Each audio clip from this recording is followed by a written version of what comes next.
Subsurface irrigation या subsoil irrigation, उपसतही सिंचाई या अधोभूमि सिंचाई। इस प्रकार के इरिगेशन में सॉइल सरफेस के 30 से 75 सेंटीमीटर नीचे परफोरेटेड पाइप्स, ऐसे पाइप्स जिसमें छेद होते हैं, उनको 15 से 30 मीटर की दूरी पर जो ट्रेंचेस या डिचेस, खाई या जो नाली बनाई गई है, उसके माध्यम से पानी फसलों को दिया जाता है। इस प्रकार के इरिगेशन में पानी पौधों के जाइलम के माध्यम से जड़ों से ऊपर पत्तियों तक अगेंस्ट ग्रेविटी कैपिलरी एक्शन के माध्यम से पहुंचता है। कैपिलरी एक्शन कहने का मतलब है जब पानी का मूवमेंट अगेंस्ट ग्रेविटी, मतलब पानी जब नीचे ना जाके रूट से ऊपर पौधे के दूसरे भाग में जाता है, तो उसे ही कैपिलरी एक्शन कहते हैं। वाटर की दो इम्पॉर्टेंट प्रॉपर्टी है, कोहेशन एंड एडहेशन। कोहेशन मतलब वाटर मॉलिक्यूल्स की ऐसी प्रॉपर्टी जिसमें कि वो एक दूसरे से जुड़ के रहते हैं। वहीं एडहेशन वाटर मॉलिक्यूल्स की ऐसी प्रॉपर्टी जिसमें वो प्लांट सरफेस से स्टिक होके रहते हैं या जुड़ के रहते हैं। तो कैपिलरी एक्शन में जो दो फोर्सेस इन्वॉल्व होते हैं वो कोहेशन और एडहेशन ही होते हैं, जिनकी मदद से पानी रूट से ऊपर दूसरे पार्ट्स में जाता है प्लांट के। इस प्रकार की इरिगेशन को जनरली वेस्टर्न कंट्रीज़ में फॉलो किया जाता है। वहीं अगर इंडिया की बात करें तो केरल में इसे कोकोनट गार्डन के लिए किया जाता है। वहीं गुजरात और कश्मीर में सैंडी लोम सॉइल्स में वेजिटेबल्स को ग्रो करने के लिए सब सरफेस इरिगेशन या सबसॉइल इरिगेशन का प्रयोग किया जाता है। अब देखते हैं इसके एडवांटेजेस, लाभ क्या हैं।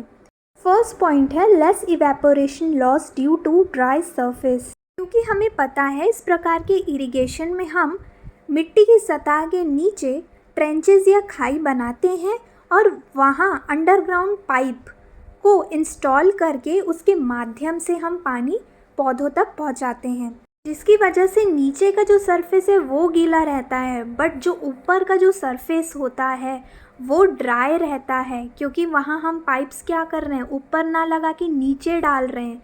इस वजह से क्या होता है, जो इवेपोरेशन लॉस है वो भी हमें कम देखने को मिलता है, क्योंकि ऊपर की सतह तो ड्राई रहती है, सूखी होती है, तो इवेपोरेशन लॉस जो होगा पानी का वो भी क्या होगा, कम होगा। सेकेंड पॉइंट है minimum requirement of water for raising crops. इस प्रकार के इरिगेशन में फसल को ग्रो करने के लिए जो पानी की मात्रा लगती है वो भी कम लगती है, क्योंकि हम इस प्रकार के इरिगेशन में जो पानी है वो अंडरग्राउंड परफोरेटेड पाइप्स, भूमिगत छिद्रित पाइपों के माध्यम से देते हैं। थर्ड पॉइंट है नो वेस्टेज ऑफ लैंड।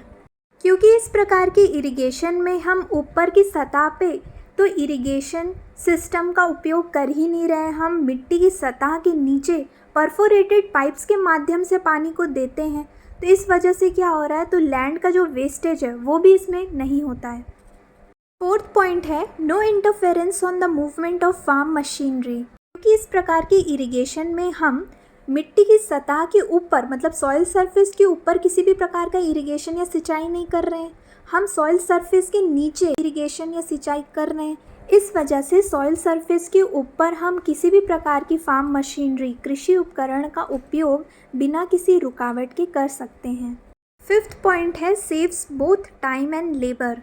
इस प्रकार के इरिगेशन में समय और लेबर दोनों की बचत होती है, क्योंकि इस प्रकार की इरिगेशन में ना तो हमें रिजेस, मेड़ वगैरह बनाने की ज़रूरत होती है, ना तो कोई दूसरे प्रकार की चैनल्स या नालियाँ बनाने की ज़रूरत पड़ती है। इस वजह से समय की भी बचत होती है और साथ ही साथ लेबर की भी बचत होती है। सिक्स्थ पॉइंट है डीप ट्रेंचेस में बी यूज फॉर ड्रेनेज। इसमें सॉइल सरफेस, मृदा की सतह के नीचे हम क्या करते हैं, खाइयाँ बनाते हैं जिसमें कि पाइप्स को इंस्टॉल किया जाता है। तो ये जो खाई बनाई जाती है, जो ट्रेंचेस बनाए जाते हैं, उसे ड्रेनेज के लिए भी उपयोग कर सकते हैं, मतलब कि जल निकासी के लिए भी उपयोग किया जा सकता है।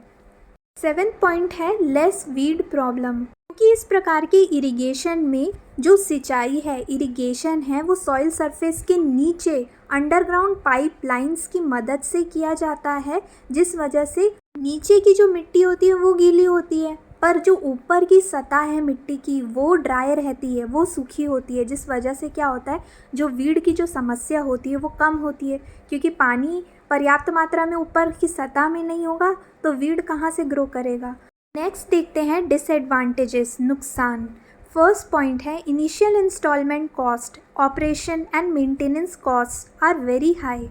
इस प्रकार की इरिगेशन में जो प्रारंभिक लागत होती है, इनिशियल कॉस्ट जो होता है वो बहुत ज़्यादा होता है, क्योंकि हम इस प्रकार की इरिगेशन में अंडरग्राउंड पाइपलाइंस को इंस्टॉल करते हैं, तो उसका जो कॉस्ट आता है वो बहुत ज़्यादा होता है। उसको ऑपरेट करना, उसे चलाना या उसे मेंटेन करना उस पाइप्स को, ये भी क्या होता है, इसकी भी कॉस्ट जो होती है वो ज़्यादा होती है। सेकेंड पॉइंट है maintenance of pipelines is difficult.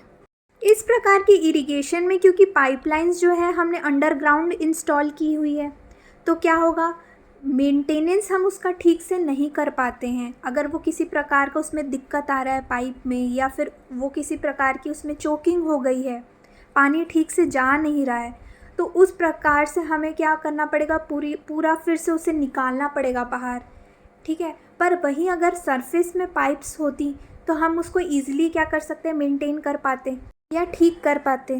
Third point है irrigation water should be of good quality to prevent soil salinity.